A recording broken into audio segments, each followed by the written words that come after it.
I didn't just become a multi-million-dollar CEO at 25 years old on accident. Let's talk about how I did it.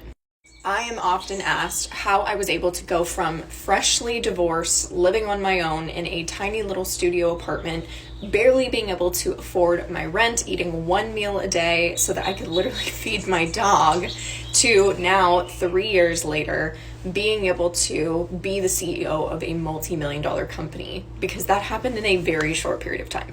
Think about the amount of businesses that actually make it past the 5-year mark. And then think about the amount of those businesses that are female founded that actually make it to the 7-figure, if not multi-7-figure mark in more than 5 years. Like, what we have done is pretty major. But it was also not by accident. We were very intentional about how we grew the business. We were very intentional about what it was that we were doing, the strategies that we were using, and essentially treating our business like a marketing and sales machine.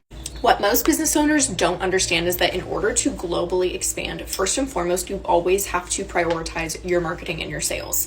There will be people who will say that you need to prioritize your offer suite, or you need to prioritize product development or client experience or any of those things. Those things will grow and refine as you go. But if you cannot make sales from your marketing, you don't have a business. So in order to globally expand our business and hit multiple 7 figures next year, we have an even higher revenue goal. There were 4 things that we focused on nailing and mastering in order to really get this to a point where our sales are locked in. Like, we know exactly what it takes to create sales, and that is strategy, energy, consistency, and production.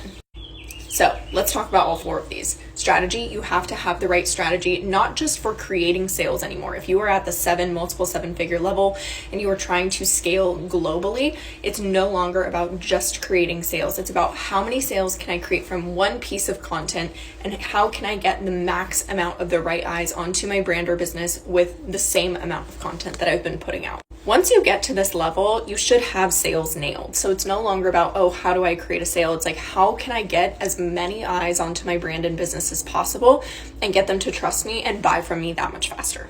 Energy. You have to show up as if you have already globally expanded. Every morning I have a massive routine that I do to show up as our multiple 7-figure, 8-figure, 9-figure CEO. Then you have to stay consistent. Anyone who's gotten to this point in business understands that it does not just happen overnight. It takes consistency. It took me 90 days of posting without results on TikTok for me to start to see momentum when I first started my account, and it's no different at this level of business. Lastly is production, which is typically the biggest bottleneck for business owners at this point, because you are so busy doing everything else a CEO needs to do, you don't have time to get content out. If you want to learn how we can globally expand your brand, link is in bio.